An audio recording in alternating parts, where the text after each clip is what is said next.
Maoist Jaleel ഏറ്റുമുട്ടൽ കൊലപാതകം കളക്ടറോട് report ആവശ്യപ്പെട്ട് വയനാട് ജില്ലാ സെഷൻസ് കോടതി. നിലവിൽ സമർപ്പിച്ച മജിസ്റ്റീരിയൽ റിപ്പോർട്ട് തള്ളിക്കളഞ്ഞ് പുതിയ അന്വേഷണം നടത്തണമെന്നാവശ്യപ്പെട്ട് ജലീലിന്റെ കുടുംബം നൽകിയ പരാതിയിലാണ് കളക്ടറോട് റിപ്പോർട്ട് ആവശ്യപ്പെട്ടിരിക്കുന്നത്. 2019 മാർച്ച് 6-നാണ് മാവോയിസ്റ്റ് നേതാവ് CP ജലീൽ വൈത്തിരി ലക്കിടി റിസോർട്ടിൽ പോലീസുമായി ഉണ്ടായ ഏറ്റുമുട്ടലിൽ കൊല്ലപ്പെട്ടത്. ഇത് സംബന്ധിച്ച് സമർപ്പിച്ച മജിസ്റ്റീരിയൽ റിപ്പോർട്ട് തള്ളിക്കളയണമെന്നാവശ്യപ്പെട്ട CP ജലീലിന്റെ സഹോദരൻ CP റഷീദ് കൽപ്പറ്റ ജില്ലാ സെഷൻസ് കോടതിയിൽ പരാതി നൽകിയിരുന്നു. ഇത് പരിഗണിച്ചാണ് കോടതി ഇത് സംബന്ധിച്ച നിലപാട് കളക്ടറോട് ചോദിച്ചിട്ടുള്ളത്. മാർച്ച് 1-ന് ഇത് സംബന്ധിച്ച് റിപ്പോർട്ട് നൽകണമെന്നാണ് കോടതി നിർദ്ദേശം.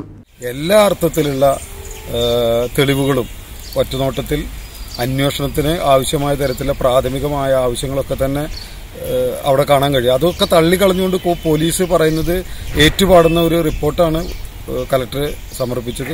ആ റിപ്പോർട്ട് തള്ളിക്കളയുമെന്നും ഈ പുതിയ അന്വേഷണത്തിന് കോടതി ഉത്തരവിടുമെന്ന് തന്നെയാണ് ഞാൻ പ്രതീക്ഷിക്കുന്നത്.